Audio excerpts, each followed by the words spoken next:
ಹಂಗೆಲ್ಲ ಯಾರ್ಯಾರೋ ಕಳ್ಸಿರೋ ಗಿಫ್ಟ್ ಎಲ್ಲ ಇಸ್ಕೊಳ್ಳೋದು ಸರಿಯಲ್ಲ. ಒಳ್ಳೆ ಹೈಸ್ಕೂಲ್ ಮಕ್ಕಳ ಥರ ಗಿಫ್ಟ್ ಕೊಟ್ಟ ತಕ್ಷಣ ಲವ್ ಆಗ್ಬಿಡುತ್ತಾ? ಕಳ್ಳ ಸರ್ ನೀವು.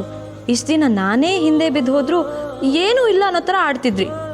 ಆದರೆ ಇವಾಗ ಚಿಕ್ಕ ಚಿಕ್ಕ ವಿಷಯಕ್ಕೂ ಮುದ್ದಾಗಿ ಹುರ್ಕೊಳ್ಳೋದು ನನಗೆ ಗೊತ್ತಾಗಲ್ಲ ಅಂದ್ಕೊಂಡಿದ್ದೀರಾ?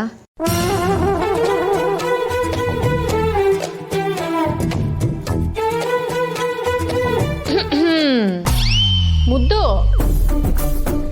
ಕೆಲವರು ತಮ್ಮನ್ನ ತಾವು ತುಂಬಾ ಬುದ್ಧಿವಂತರು ಅನ್ಕೊಂಡಿರ್ತಾರೆ.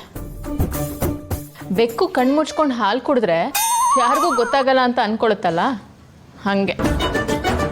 ಆದರೆ ತಂಗಿ ಎಷ್ಟೇ ದೊಡ್ಡೋಳಾದರೂ ಅಕ್ಕನ ಯಾಮರ್ಸಕ್ಕಾಗುತ್ತಾ ಮುದ್ದು? ನನಗೆ ಸೀದಾ ಹೊಡೆಯೋ ಬದಲು ಮುದ್ದು ಮುದ್ದು ಅಂತ ಗುದ್ದೋ ಥರ ಇದೆ.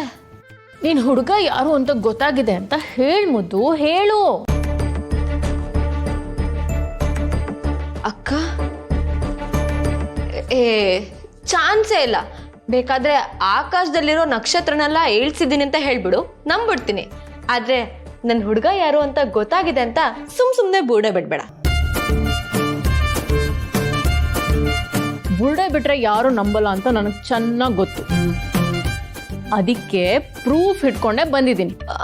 ನನ್ಗೆ ಗೊತ್ತು, ಯಾವುದೋ ಫೋಟೋ ಇಟ್ಕೊಂಡು ನನಗೆ ಬ್ಲ್ಯಾಕ್ ಮೇಲ್ ಮಾಡಕ್ ಬರ್ತೀಯ. ನಾನು ಇದಕ್ಕೆಲ್ಲ ಹೆದರ್ಕೊಳ್ಳೋ ಮಗಳೇ ಅಲ್ಲ. ನಿನ್ನ ಹುಡುಗನ ಹೆಸರು ಕೆ ಅಂತ ಶುರು ಆಗುತ್ತಾನೆ.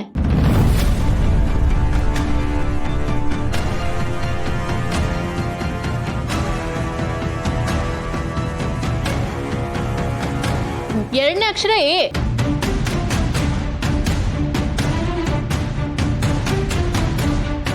ಅಯ್ಯೋ, ಕರ್ಣ ಸರ್ ಅಂತ ಗೊತ್ತಾಗೋಯ್ತಾ?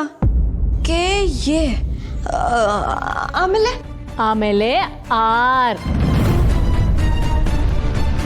ಕೃಷ್ಣ ಕೃಷ್ಣ ಅಂದ್ರೆ ಅಕ್ಕಂಗೆ ನಿಜವಾಗ್ಲೂ ಗೊತ್ತು ಮಾಡಿಸ್ಬಿಟ್ಯಾ?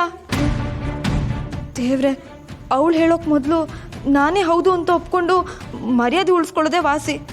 ಕರ್ಣ ಸರ್, ಸಾರಿ, ನಿಮಗೆ ಒಪ್ಪಿಗೆ ಇಲ್ಲದೆ ನಿಮ್ಮ ಹೆಸರು ಹೇಳ್ಬಿಡ್ತೀನಿ.